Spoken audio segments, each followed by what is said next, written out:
Clip number 44 اس میں انشاءاللہ عز و جل قرآن پاک کی سورہ بقرہ کی آیت نمبر 129 سے لے کر 132 کی آپ تلاوت قرآن، ترجمہ قرآن اور تفسیر صراط الجنان سنیں گے۔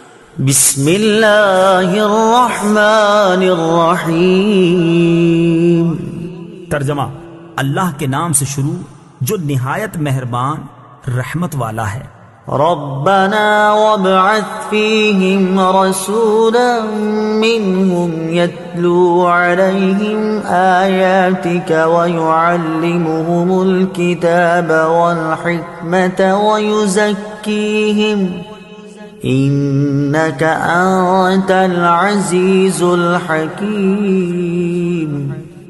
ترجمہ: اے ہمارے رب، اور ان کے درمیان انہی میں سے ایک رسول بھیج جو ان پر تیری آیتوں کی تلاوت فرمائے اور انہیں تیری کتاب اور پختہ علم سکھائے اور انہیں خوب پاکیزہ فرما دے، بے شک تو ہی غالب حکمت والا ہے۔ ربنا وابعث، اے ہمارے رب اور بھیج۔ تفسیر صراط الجنان میں ہے حضرت ابراہیم اور حضرت اسماعیل علیہ السلام کی یہ دعا سید انبیاء صلی اللہ تعالی علیہ وسلم کے لیے تھی۔ خانہ کعبہ کی تعمیر کی عظیم خدمت بجا لانے اور توبہ و استغفار کرنے کے بعد حضرت ابراہیم اور حضرت اسماعیل علیہ السلام نے یہ دعا کی کہ یا رب عز و جل اپنے حبیب نبی آخر الزمان صلی اللہ تعالی علیہ وآلہ وسلم کو ہماری نسل میں ظاہر فرما اور یہ شرف ہمیں عنایت فرما۔ یہ دعا قبول ہوئی اور ان دونوں بزرگوں کی نسل میں حضور پرنور صلی اللہ تعالی علیہ وآلہ وسلم کی تشریف آوری ہوئی۔ امام بغوی نے ایک حدیث روایت کی کہ حضور اکرم صلی اللہ تعالی علیہ وسلم نے فرمایا، میں اللہ تعالیٰ کے نزدیک خاتم النبیین لکھا ہوا تھا، حالانکہ حضرت آدم علیہ السلام کا خمیر تیار ہو رہا تھا۔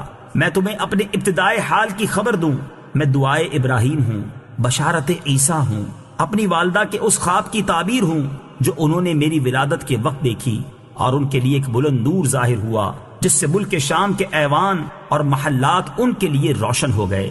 اس حدیث میں دعائے ابراہیمی سے یہی مراد ہے جو اس آیت میں مذکور ہے۔ اللہ تعالیٰ نے یہ دعا قبول فرمائی اور آخر زمانے میں حضور سید الانبیاء محمد مصطفیٰ صلی اللہ تعالی علیہ وآلہ وسلم کو مبعوث فرمایا۔ وَيُعَلِّمُهُمُ الْكِتَابَ وَالْحِكْمَةَ، اور انہیں تیری کتاب اور پختہ علم سکھائے۔ تفسیر صراط الجنان میں ہے آیت میں کتاب سے مراد قرآن پاک اور اس کی تعلیم سے اس کے حقائق و معانی کا سکھانا مراد ہے، اور حکمت میں سنت، احکام شریعت اور اسرار وغیرہ سب داخل ہیں۔ حضرت ابراہیم علیہ السلام نے حضور اقدس صلی اللہ تعالی علیہ وسلم کے متعلق بہت سی دعائیں مانگی جو رب تعالی نے لفظ بلفظ قبول فرمائیں۔ حضور پرنور صلی اللہ تعالی علیہ وآلہ وسلم مومن جماعت میں مکہ معظمہ میں پیدا ہوئے، رسول ہوئے، صاحب کتاب ہوئے، آیات کی تلاوت فرمائی، امت کو کتاب اللہ سکھائی، حکمت عطا فرمائی، ان کے نفسوں کا تزکیہ کیا اور اسرار الہی پر مطلع کیا۔ وَمَن يَرْغَبُ عَن مِّلَّةِ إِبْرَاهِيمَ إِلَّا مَن سَفِهَ نَفْسَهُ وَلَقَدِ اصْطَفَيْنَاهُ فِي الدُّنْيَا وَإِنَّهُ فِي الْآخِرَةِ لَمِنَ الصَّالِحِينَ۔ ترجمہ: اور ابراہیم کے دین سے وہی منہ پھیرے گا جس نے خود کو احمق بنا رکھا ہو، اور بے شک ہم نے اسے دنیا میں چن لیا، اور بے شک وہ آخرت میں ہمارا خاص قرب پانے والوں میں سے ہے۔ وَمَن يَرْغَبْ، اور جو منہ پھیرے۔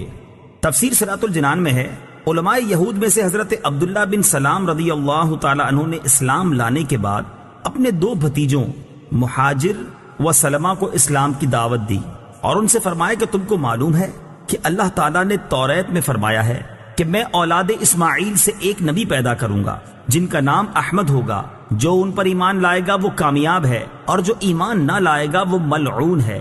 یہ سن کر سلمہ ایمان لے آئے اور مہاجر نے اسلام قبول کرنے سے انکار کر دیا۔ اس پر اللہ تعالیٰ نے یہ آیت نازل فرما کر ظاہر کر دیا جب حضرت ابراہیم علیہ السلام نے خود اس رسول اعظم صلی اللہ تعالی علیہ وآلہ وسلم کے مبعوث ہونے کی دعا فرمائی تو جو ان کے دین سے پھرے وہ حضرت ابراہیم کے دین سے پھرا۔ اس میں یہود و نصارہ اور مشرکین عرب پر اشارتاً کلام ہے جو اپنے آپ کو فخر کے طور پر حضرت ابراہیم علیہ السلام کی طرف منسوب کرتے تھے کہ جب یہ لوگ دین ابراہیمی سے پھر گئے تو پھر ان کی عظمت و شرافت کہاں رہی۔ یہ بھی معلوم ہوا کہ سچے دین کی پہچان یہ ہے کہ وہ سلف و صالحین کا دین ہو۔ یہ حضرات ہدایت کی دلیل ہیں اللہ تعالیٰ نے حقانیت اسلام کی دلیل یہاں دی کہ وہ ملت ابراہیمی ہے۔ اصطفیناہ، ہم نے اسے چن لیا۔ تفسیر صراط الجنان میں ہے اللہ تعالیٰ نے حضرت ابراہیم علیہ السلام کو رسالت و خلت کے لیے چن لیا، یعنی آپ کو اپنا رسول اور خلیل بنایا۔ اذ قال له ربه اسلم قال اسلمت لرب العالمين ووصى بها ابراهيم بنيه ويعقوب يا بني ان الله اصطفى لكم الدين فلا تموتن الا وانتم مسلمون۔ ترجمہ، یاد کرو جب اس کے رب نے اسے فرمایا فرما برداری کر، تو اس نے عرض کی میں نے فرما برداری کی اس کی جو تمام جہانوں کا پالنے والا ہے۔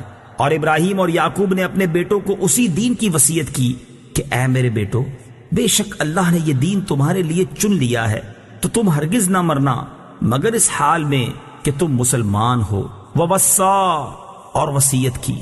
تفسیر صراط الجنان میں ہے حضرت ابراہیم اور حضرت یعقوب علیہ السلام نے اپنی اولاد کو دین حق پر ثابت قدمی کی وصیت فرمائی۔